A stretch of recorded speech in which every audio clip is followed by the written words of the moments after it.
everybody, welcome to my channel. I hope you're doing well. Thank you so much for stopping by. If you're new, a huge welcome to you. If you've been here before, thank you so much for coming back. I want to start out by expressing my gratitude for all the incredibly kind compliments and feedback that you've left on my channel since I established it. I really do appreciate it. It's what keeps me motivated and encourages me to continue delivering content for you the best that I can. So anyway, guys, I really do appreciate what you do for me. I appreciate you being here, and I also appreciate you being a part of this journey and this community. Are you ready to make a gorgeous, enchanting, regal-looking necklace and earring set, like the one that you saw in the intro? I certainly am, and we're going to be using the beads that came in the GGC Treasure bag, her latest release. And if you're not familiar with that bag, I'll leave a link down below so you can go to the website and check it out. It's a wonderful collection. It's a limited edition. It comes out every couple of months. And if you want to be one of the first ones to be notified every time a bag comes out, I encourage you to sign up for the notifications. You'll receive a notification right before it gets launched, so you'll have a chance to buy it if you want to. It's not a subscription, it's a limited edition, and once they're gone, they're gone. But anyway, guys, if you missed out on buying the last bag, I'll leave a list of all the materials down below in the description section of this video. If you scroll down, you'll see it. I'm also going to leave a list of the tools I'm going to be using, and I'll leave some timestamps as well in case you want to skip forward to any portion of the video. And if you think you might like my content and you haven't subscribed to my channel, please think about doing so, because it really does help my channel and it helps me to stay motivated to create more videos for you. And I can't wait to jump into this tutorial, so let's go ahead, turn the camera around, and we'll get started. And here we have the GGC Treasure bag. The name of this collection is Enchanted Jewels. It was released in May. As you can see, it comes in an organza bag, and it's absolutely packed with beads. I did an unbagging video a couple of weeks ago. If you haven't seen it, I'll link it down below. And since there are so many beads in this bag, I'm going to go ahead and pull out the beads that we're going to be using off camera, and I'll be right back. Here are the beads we're going to be using. As you can see, there's quite an array of beautiful colors here. We have greens and peaches and purples. This color is actually Rosaline, but it does look like peach. Let me go over the sizes and everything with you. Let's take a look at these. These are called Pentagon Faceted glass beads, and the color is golden green, but I would say the primary color is green. I think the golden is the coating on top of the bead. They're very pretty. I love them. And they're 6 millimeters in size. Let's take a look at these. These are faceted rondelle beads, and the color is Rosaline, and these measure 6 by 5 millimeters in size. Like I said, they look very peachy, but the color is Rosaline. Let's take a look at these. These are glass pearl beads, as you can see. They measure 8 millimeters in size, and the color is royal purple. It's such a gorgeous, deep, rich purple color. I really love these. And let me show you these crystals. As you can see, we have 3 different colors. We have lavender, rosaline, and green. And these crystals measure 13 by 10 millimeters. And they're actually pretty high quality crystals. They're graded AAA, and they're faceted, but they're described as a twist faceted crystal bead. I'm not sure exactly what that means, because I'm not really seeing a twist, but I'm sure it has something to do with the faceting. And let me show you these little ones. These are very tiny, as you can see. They measure 4 millimeters in size. They actually measure 4 by 3.5 millimeters because they're rondelle beads. But anyway, the color is lavender paint. And here I have some chain, I have a pendant, and I also have a toggle clasp. Those 3 items are from the bag. I also have some seed beads. They're size 8.0 seed beads. They're not from the bag, they're from my own stash. And the color of these seed beads is metallic warm taupe. The chain legs measure 5 by 3 millimeters, and it's cable chain. This pendant measures 28 by 21 millimeters. It actually has a little bell inside. I'll show it to you later on. I'm also going to be using some craft wire, and this is 20 gauge craft wire, and it's in a copper color, as you can see. It's actually antique copper. Now the brand is Beadsmith, but you can use any brand. This one is tarnish resistant. And I'll be using some jump rings as well, but I'll pull those out later on. So now that we've gone over the materials, let's go ahead and get started. We're going to start by working on the main part of the necklace, and these are the beads we're going to be using. As you can see, I have the 8 millimeter pearls, I have the faceted bicone crystals, and I have my seed beads. I also have a piece of wire. Like I said before, it's 20 gauge, and this is a very long piece of wire because I'm going to be doing the wire saving method, and if you don't know what that is, I'll show you in just a second. Alternatively, you could always cut yourself individual pieces of wire to create the beaded components. In fact, if you're new, I recommend you do that. We're going to be creating 2 kinds of beaded components. One kind will have the pearl, and the other kind will have the bicone crystal. So let me show you how to do this. I'm going to use my flat nose pliers to create a kink at the top of the wire, and I'm going to create my kink at about 1/2 inch down, something like that. It all depends on how big you want your loop. And now using round nose pliers, I'm going to grab the end of that wire. And you do want to make sure that it's flush. You don't want it sticking out. And I'm going to go ahead and loop it.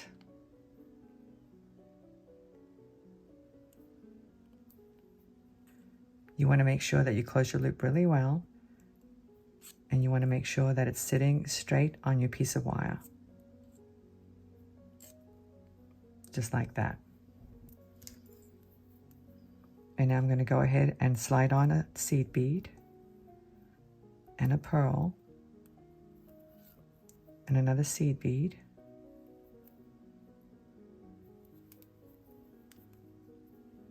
Once again, I'm going to kink my wire. Now you do want to leave a little bit of space there to create the kink. Line up the bottom loop.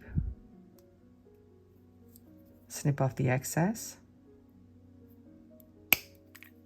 And now I'm going to grab the wire again with my round nose pliers and create my loop. And again, you want to close it really well and straighten it out if you need to. The other thing you want to make sure you do is straighten out your loops. Make sure both loops are level. I'm going to use another set of pliers. So there's my first component. And guys, I can't emphasize enough that you have to make sure you close your loops, otherwise your seed beads might slide through. As you can see, I didn't waste any wire. I still have that long piece to work with. Now if you're working from the spool, you can do the same thing. The only difference is that you'd have to slide the bead on first before you kink it and then do the looping. And I would have done it here, except that it's a little bit awkward to use a spool on camera.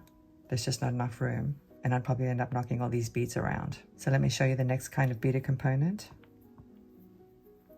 Once again, I'm going to kink my wire at about 1/2 inch down. I'm going to grab it with my round nose pliers, making sure that it's flush, create my loop, making sure that it's closed really well and straight, just like that. Slide on a seed bead, a crystal, another seed bead, grab my wire right where the bead is, line up the bottom loop, kink it, cut off the excess, grab the wire with my round nose pliers, make sure it's nice and flush, and loop it.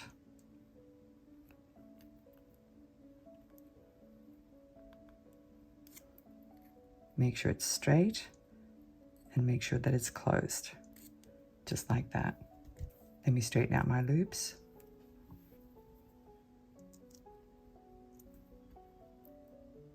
So these are the two kinds of beaded components that I'm going to be making. I'm probably not going to use all of these crystals, but I'm going to try to create even numbers of each color because I'm going to be creating 2 strands. And my strands are going to be comprised of pearl components and crystal components, alternating between the two. And I'm not sure how long I want my necklace just yet. I'm thinking somewhere in the vicinity of 20 to 22 inches. I'll decide that later on. So to save time, let me go ahead and create these beaded components off camera and I'll be right back. As you can see, I created all of my beaded components and I went ahead and connected one strand. It measures about 6 inches. So let me show you how to connect these beaded components. It's very simple. I'm simply going to open up this loop like this, connect the next beaded component, and close it really well. Open up this loop, connect the next one, and close it.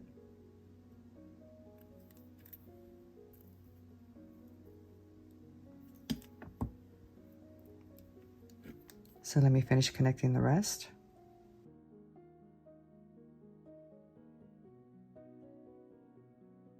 So there are my 2 strands. Now the top part of the necklace is going to have chain, and that's when I'll have to decide the length of my necklace. But we can go ahead and connect the pendant, and here it is.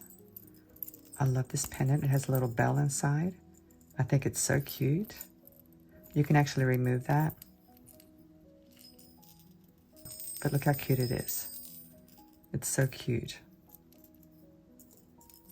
I think I'm going to keep it though, because I love the sound. Let me show you how to connect it. I'm just going to open up this loop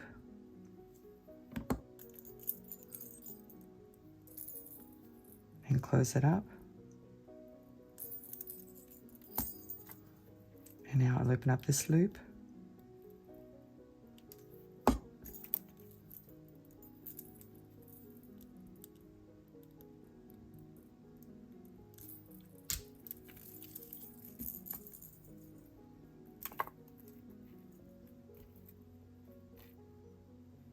How pretty is that? I think it's adorable. So now before we connect the chain, we're going to make a shorter tier with smaller beads that's going to hang above this one. So let me get the beads for that. Here are the beads for the upper tier. I have the 4 by 3.5 millimeter rondelles in the lavender color. I have the 6 by 5 millimeter rondelles in the Rosaline color. And I have the pentagon faceted beads in this beautiful green color. And like I said, the 6 millimeters in diameter. And it's the same thing, guys. I'm going to do simple loops. Let me just do a couple with you. Now these loops are going to be slightly smaller than the other ones. So I'm going to grab the wire about 3/8 of an inch down. And now with the round nose pliers, I'm going to grab the end, making sure that it's flush. And I'm going to loop it. And once again, you want to make sure you close your loop. And you want to make sure that it's straight. Just like that. I think I'm going to thread 2 of these beads on because they're kind of small.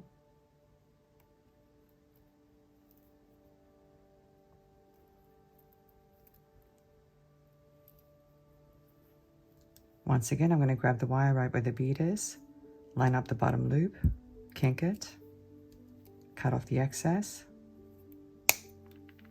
grab it with my round nose pliers, make sure it's flush, and loop it.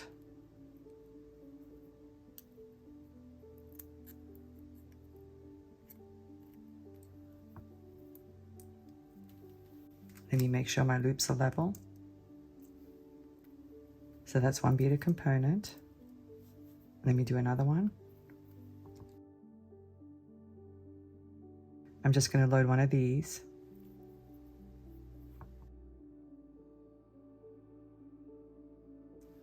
There's my next beaded component. Let me do one more.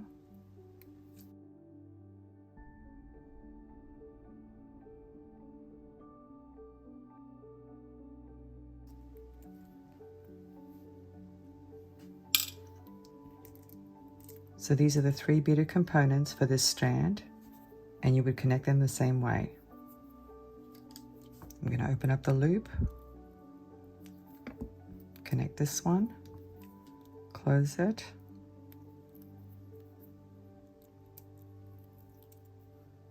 open up this one, connect the next one, and close it.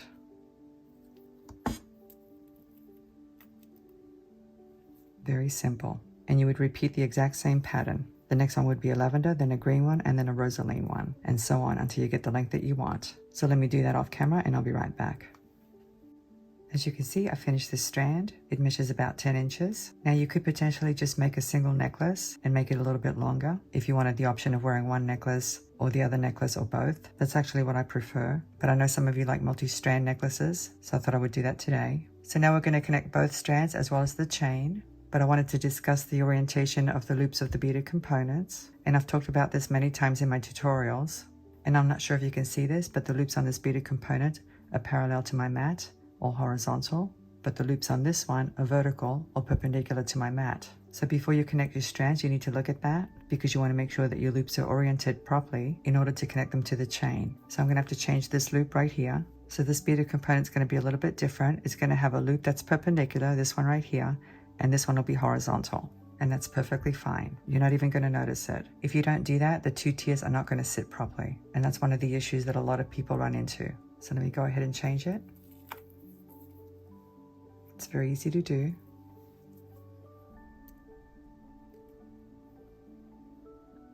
And that's all there is to it. So now we're going to connect the 2 tiers. Here's the bottom tier. And here's my chain. I cut myself 2 pieces that are 4 inches long. I've decided I want my necklace to be 20 inches long. And since these are 6 inches, 6 plus 4 is 10. That's something you'll have to decide for yourself. I have 2 jump rings here. They're 5mm in size. Now I've already checked the beaded components on this tier, and both of these are vertical, which means they're going to connect properly to the jump rings. And of course these are vertical as well. And that's what you want because you want them to connect to the pendant properly. So let me go ahead and connect one side.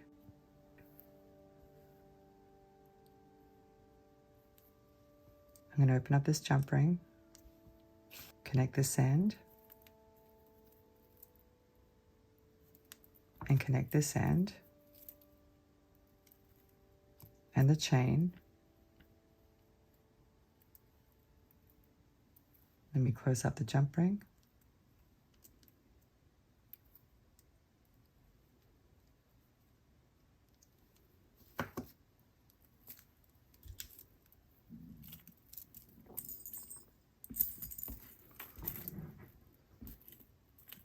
And now comes the difficult part. Like I said before, you want to make sure your loops are oriented properly.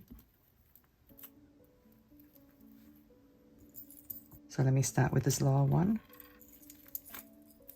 This one's vertical, this one's horizontal, this one's vertical, horizontal, vertical, horizontal, and vertical. Let me put it down. I think I'm going to place my pliers inside the loop like this to keep it in place. And before I connect this jump ring, which I've already opened up, I'm going to check the loops on this strand.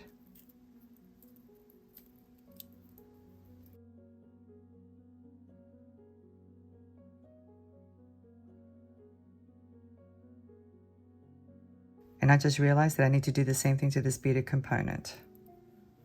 I'm not sure how that happened because I thought I had it right, but now that I've checked all the loops, I do need to change this one.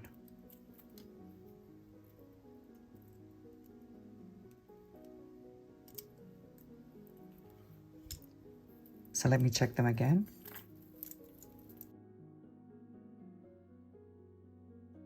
It pays to check it twice, guys. Like I said before, the strands need to sit properly. If you ever wear a multi-strand necklace that keeps twisting on you, that's probably the reason why. So now let me go ahead and connect this jump ring.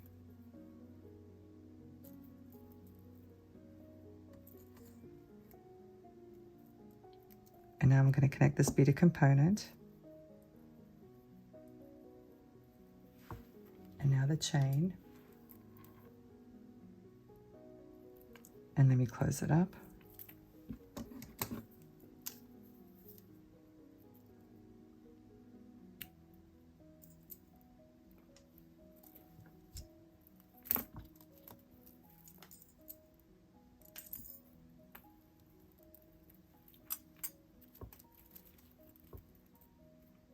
I think this is such a pretty necklace. Before I go through the trouble of arranging it on my mat nicely, I'm going to attach the toggle clasp. Here are 2 jump rings.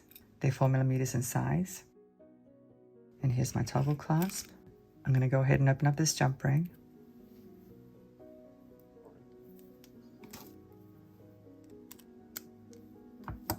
This is very easy. But I'm going to show you because I know there are beginners watching.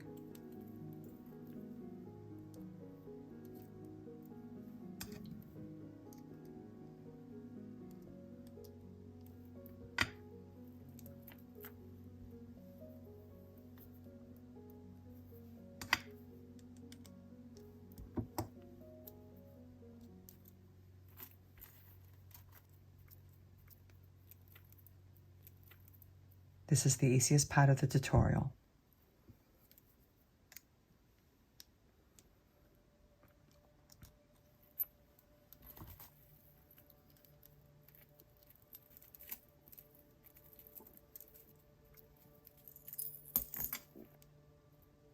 So there it is. I absolutely adore these colors. I think it looks very regal. These are definitely jewel tones, and I do want to model it for you. But before I do that, I want to make a quick pair of earrings. So let me get the materials for that.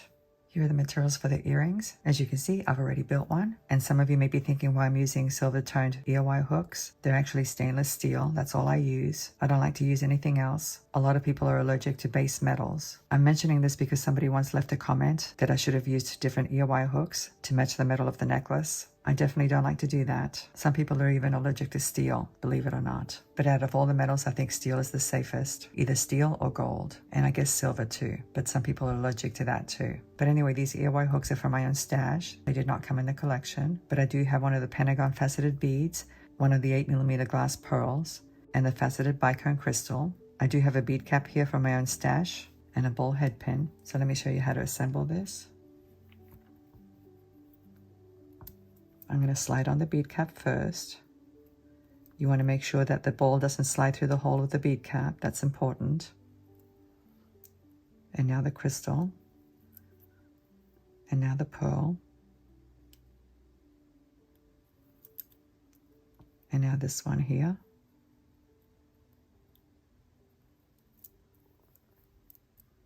Very simple. I'm going to do a wrap loop, so I'm going to grab the pin right where the bead is, kink it, switch to this part of the pin, wrap the tail around the nose of my pliers, flip my pliers around, continue to wrap to the back. And I don't have a lot of tail left to make that wrap, but I can still do it. I'm going to grab this loop with some skinny pliers. These are crimping pliers, but I like the tips of these because they're very skinny and they grab really well. And now I'm going to grab the tail and do a couple of wraps.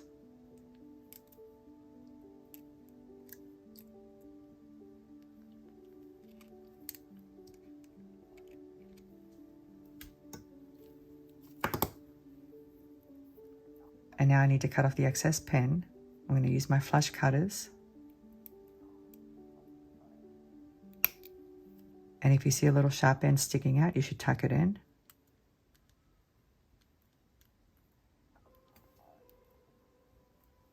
Let me connect the earwire hook. I'm going to open up this loop. Slide the beaded component on and close it.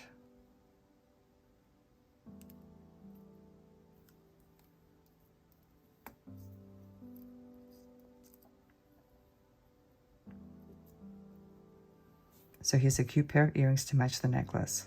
Let me bring out the necklace. Here's the necklace and earring set. I am so in love with these colors, guys. I love this color combination. I love the Rosaline because it really goes well with copper. And I love the purple and green. And the three colors together are absolutely gorgeous. I know you can't see the whole thing. Let me pan down. There's the bottom. Let me go up now. There's the top. Let me come back down.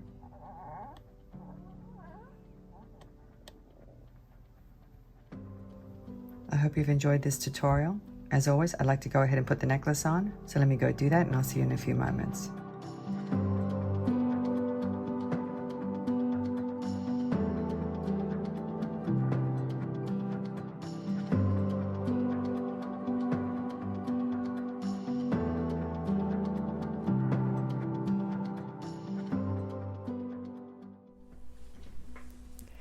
Well, what do you think? I'd love to hear your opinion. If you could leave some comments down below, I'd really appreciate it. So anyway, guys, I hope you enjoyed today's tutorial. I hope you can make your own necklace and earrings. Thank you so much for joining me today. I'm looking forward to seeing you again. Have a great day, and I'll see you next time. Bye.